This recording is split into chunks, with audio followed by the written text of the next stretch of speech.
日本滞在で良かったこと4つについて今日はお話ししたいと思います。こんにちは、さきと日本語のさきです。今日は日本滞在、後編かつ、日本で良かったこと4つについてお話ししたいと思います。日本滞在で良かったことの1つ目は、当たり前のことになっちゃうんですが、家族や友人と再会できたことです。私にとっては4年ぶり、子供たちにとっては初めての、日本行きだったんですが、もうね、ずっと会いたいと思って、何年も、会えていなかったので、やっと会うことができて、すごく嬉しかったです。で、友人にもたくさん会うことができて、一人のね、親友の家族は関東に、住んでるんですが、わざわざ遠いのに四国の香川県まで来てくれて、そう一緒にね、時間を過ごせたんですよね。そうですっごいその時に印象的だったのが、娘がもうね、私の親友の旦那さんを見る時のね、目がすっごいキラッキラしてて、そうすごい嬉しそうにキラキラした目でそう見ていて、なんか娘の違った側面を見た気がするんですが、そうとにかくね、子供たちも、私もね、すごい楽しい時間を、過ごせました。その友人だけじゃなくてね、たくさんの、友人たちに久々に会うことができて、すごく楽しい時間でした。日本滞在で良かったこと2つ目は、もう何と言っても食べ物です。もう食べ物、もうね、日本行きが決まってから毎日日本で何食べようって考えていたほど、そう日本でのね、ご飯が楽しみでした。もうどこに行ってもなんですけど、スーパーに行ってもレストランに行っても思ったのが、このクオリティでこの値段なのっていう。そう例えばスーパーのお寿司コーナーに行って、すごい美味しそうな寿司が並んでいて、しかもたくさん入ってる。そうで750円。みたいなね。これをアメリカで食べようと思ったら多分30ドル以上ぐらいするんじゃないかなっていうね。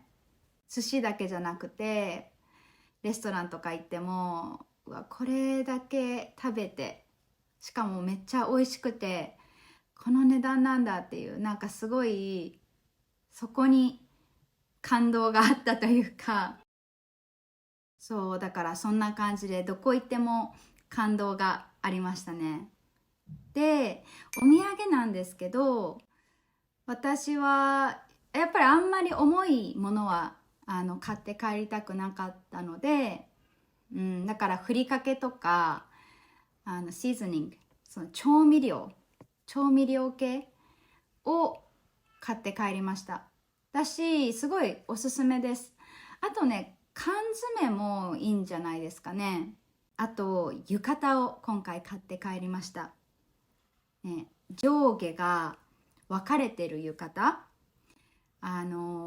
あまり浴衣の着方とか着物もそうなんですけど、なんか自分で着付けする自信がないなっていう人は特におすすめです。日本滞在で良かったこと3つ目は学校です。今回ね、息子のトーマスが3歳だったので日本の幼稚園に行くことができたんですね。そうで週5で行っていたんですけど、最初心配していたんですが、全然ね、なんかすぐ慣れちゃって2ヶ月ぐらい行ったんですけど、特に問題もなく行きましたね。彼は、日本語で言われたことはまあわかる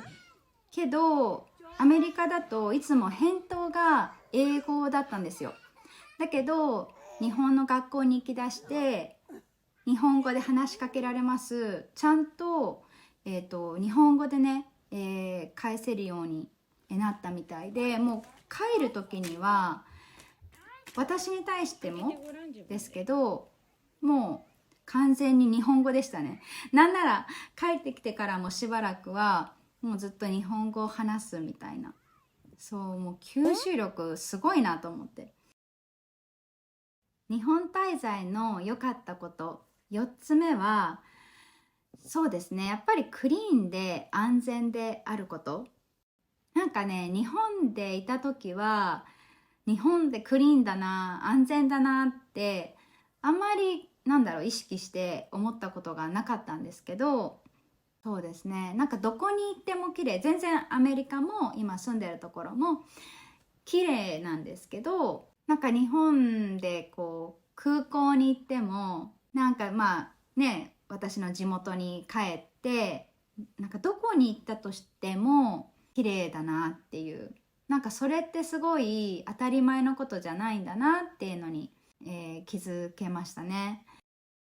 あと安全面に関しては今回夜出歩くこととかほとんどなかったんですけど、やっぱり夜全然一人で歩ける、女の人一人で歩けるような安全さがある。なんか私も学生時代学生時代とか夜に海に行って朝までね、海でそんな少人数で過ごしたりとか、